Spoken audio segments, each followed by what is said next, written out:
जब बहुत बड़ा कोई करेक्शन मार्केट में आता है, मार्केट की कोई कंपनी है सपोज करिए, 1000 रुपये से गिर के 60 रुपये पे 100 रुपये पे आ गई, मतलब इतना बड़ा करेक्शन की जब बात आती है, कभी कभी होता है दशकों में कभी एक ऐसा करेक्शन आता है, तो जो सबसे मजबूत कंपनी होती है वो उनके जो प्रोमोटर्स होते हैं उनको पता होता है कि भले स्टॉक प्राइस कहीं भी जाए, स्टॉक एक कंपनी नहीं है और एक कंपनी एक स्टॉक प्राइस नहीं है, ये दोनों अलग अलग चीजें हैं। स्टॉक प्राइस मार्केट में लोगों के खरीदने और बेचने से केवल और केवल डिमांड और सप्लाई के कारण ही स्टॉक प्राइस बढ़ते घटते हैं। जितनी डिमांड किसी स्टॉक की आती जाएगी लंबे समय तक, उतना उसका प्राइस भागता चला जाएगा, जितने स्टॉक की डिमांड गिरती चलेगी उतना स्टॉक प्राइस गिर जाएगा। पर यदि कंपनी का मैनेजमेंट बहुत मजबूत है और कंपनी के अंदर में कैश रिजर्व्स हैं, कहने का मेरा अर्थ है कि कंपनी के अंदर में अगर कैश है जिसके कारण वो आने वाला जो उनका प्लानिंग है, जो उनका एक्सपेंशन है, अगर वो प्लान उनके प्लान के अकॉर्डिंग चल रहा है, सब कुछ अच्छा है, उनके प्रॉफिट्स अच्छे हैं, उनके सेल्स अच्छे हैं, उनकी ग्रोथ अच्छी है, कंपनी को अपने मतलब प्रोमोटर्स को अपनी कंपनी के ऊपर पूरा भरोसा है, तो वो स्टॉक प्राइस के हिसाब से वो रिएक्ट नहीं करेंगे। ऐसे मोमेंट पर एक प्रोमोटर अपनी कंपनी के ही खुद के शेयर्स को और ज्यादा खरीदने की पावर रखता है। उसको पता है कि ये जो 1000 रुपए का भाव था ये ज्यादा था,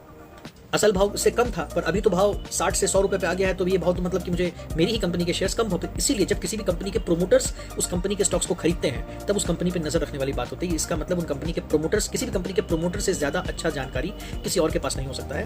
कंपनी के प्रोमोटर्स को उनकी कंपनी के बारे में सबसे ज्यादा नॉलेज होती है, और जब वो दोबारा खरीदारी करें अपनी कंपनी के शेयर्स, इसके मतलब सतर्क होने का समय है, कंपनी का भाव सही है।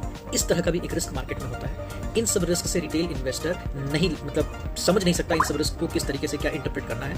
इसीलिए मैं बार बार कहता हूँ अपने पैसे को म्यूचुअल फंड्स में लगा दें। म्यूचुअल फंड मैनेजर और उनकी टीम ये सारी रिसर्च करके उसके अकॉर्डिंग में इन्वेस्टमेंट्स आपके बिहाफ में करते रहते हैं। इससे आपका रिस्क स्टॉक से मुकाबले म्यूचुअल फंड में बहुत कम हो जाता है। ऐसी गिरावट में भी आपका पैसा बचेगा, और जब सही कंपनी, अच्छी कंपनी सही भाव पे मिलेगा तो आपके म्यूचुअल फंड मैनेजर आपके बिहाफ में कंपनीज को खरीद लेंगे।